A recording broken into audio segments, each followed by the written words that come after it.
The Shadow of the Mannequin. This is a story that will freeze the blood in your veins.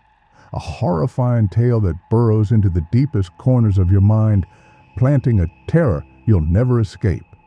It's a nightmare woven around a man whose cruel prank unleashes a darkness so malevolent it consumes his entire existence. This story will steal your sleep, make you feel an unseen presence in every shadow, and leave you questioning whether what you see is truly just your imagination. In the small town of Springwood, Illinois, lived Jack Carter, a man whose greatest joy was terrifying others. His pranks weren't just playful, they were vicious, sadistic. Every Halloween, he'd rig elaborate scares to torment neighborhood kids. He'd leave grotesque props in co-workers' desks or blast eerie sounds outside their windows at midnight. The sight of their horrified faces, their screams, their trembling fear, it was his addiction. His laugh was deep, almost unhinged, and his eyes gleamed with a twisted satisfaction when his victims fell apart. The townsfolk called him Prankster Jack, but few realized the darkness that fueled his obsession. Jack's wife, Sarah, could no longer bear it. Every night, she pleaded with him, "Jack, don't you see? Your sick games are tearing us apart. Think of our son, Ethan. He's being bullied at school because of your madness." But Jack would just smirk, brushing her off. "You're too serious, Sarah. It's just a bit of fun." Her words slid off him like water off glass. Deep down, Sarah felt a gnawing dread. She knew Jack's pranks were inviting something sinister into their lives. One crisp autumn morning, Jack was driving to his office through Springwood's decaying shopping district. The area was dotted with shuttered stores, relics of better days. As he passed a narrow, overgrown alley, his eyes caught something in a rusted dumpster beside an abandoned department store. He slammed on the brakes. There, half buried in trash, lay a female mannequin, its limbs disjointed, its head detached. But what stopped Jack cold was its face. The eyes were hollow, yet they seemed to stare right through him. Its lips curled into a frozen, unsettling smile that sent a shiver down his spine. He didn't know why, but he felt drawn to it, as if the mannequin was whispering his name. A wicked idea sparked in his mind, one so cruel it made his pulse race. He scrambled out of the car and hauled the mannequin's pieces, head, arms, legs, torso, into his trunk. All day at work, he was distracted, his thoughts consumed by the mannequin's eerie gaze. He knew this would be his masterpiece, the prank to end all pranks. That evening, he came home and ate dinner with Sarah and Ethan. His face was calm, but Sarah noticed his hands trembling slightly. She said nothing, but unease coiled in her chest. After dinner, Jack claimed he was tired and headed to the basement, where he'd stashed the mannequin. As the house grew quiet, he began his preparations. At 4 a.m., when the world was still, Jack crept out of bed. The house was silent as a tomb. He slipped into the basement and retrieved the mannequin's parts. Rummaging through old boxes, he found a tattered black cloak and a plastic mask, a grotesque thing with hollow eye sockets and a twisted, toothy grin. He assembled the mannequin, screwing its limbs into place. When he attached the head, he froze. For a split second, he could have sworn its eyes shifted, following him. He shook it off as a trick of the light, but his heart pounded. He dressed the mannequin in the cloak and mask, but it still wasn't enough. He wanted pure terror. Sneaking into the kitchen, he grabbed a heavy butcher knife. He placed it in the mannequin's hand, posing it as if poised to strike. But something was still missing.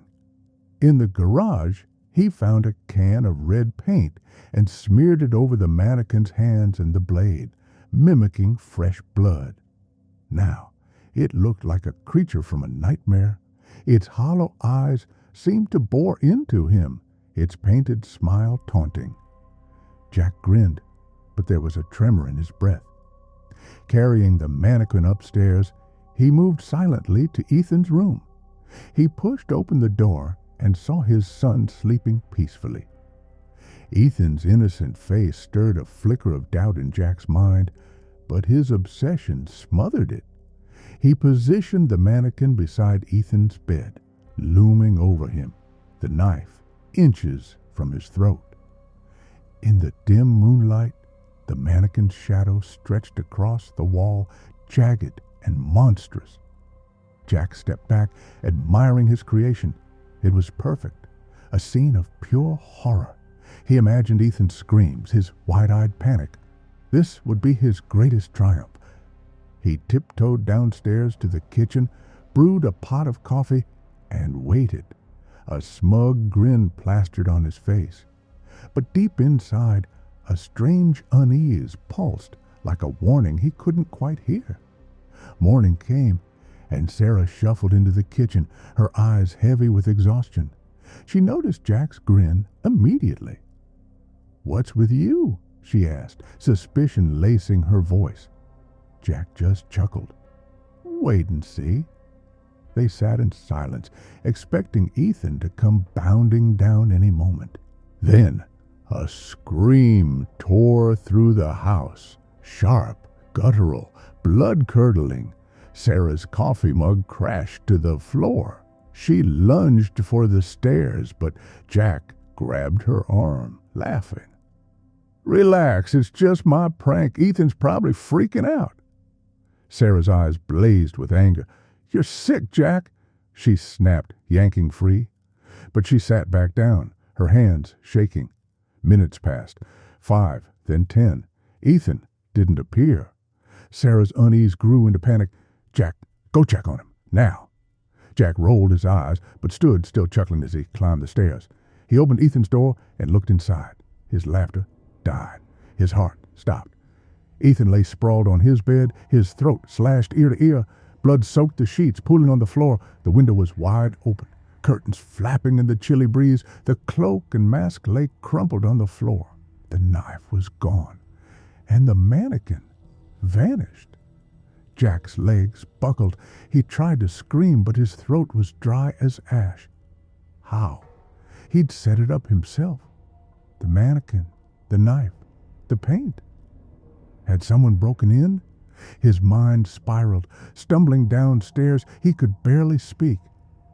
"Sarah, Ethan." Sarah saw his ashen face and bolted upstairs. Her wail echoed through the house as she collapsed beside her son's body. The police came, scouring the scene. They found no fingerprints, no signs of forced entry. Jack's story about the mannequin sounded like the ravings of a madman. "A mannequin did this? You expect us to believe that?" They scoffed, letting him go for lack of evidence. But Jack knew this was no ordinary crime. Something had gone horribly, impossibly wrong. Ethan's death shattered Jack's world, but it was only the beginning. Night after night, he heard footsteps creaking on the hardwood floors. He'd wake to find his bedroom door ajar, though he'd locked it. One night, he saw a shadow in the bathroom mirror, a tall, jagged figure that vanished when he turned. His heart raced, but the room was empty. Yet, when he lay back down, a whisper slithered through the darkness. "You made me!" The voice was cold, inhuman, like glass scraping bone. Sarah noticed Jack unraveling. He stopped eating, his eyes sunken and wild. "It's following me, Sarah," he stammered. "That mannequin, it's alive." Sarah thought grief had broken him, but one night she woke to a scraping sound outside. Peering through the window, she froze. In the backyard, under the skeletal branches of a dead tree, stood the mannequin. Its hollow eyes locked onto hers, the knife glinting in its hand. Its smile was no longer frozen. It was alive, curling with malice. She screamed for Jack, but when they looked again, it was gone. Desperate, Jack sought out Father Daniels, a local priest. The old man listened, his face grim. "You've awakened something, Jack," he said. "Not of this world. You invited it with your cruelty, and now it's bound to you." He gave Jack a blessed crucifix, but it offered no comfort. The mannequin grew bolder. One night, Jack woke to a weight on his chest. The mannequin sat astride him, its cold fingers grazing his throat, the knife hovering above his heart. Its eyeless face leaned closer, and it hissed. "You thought this was a game?" Jack screamed, thrashing awake.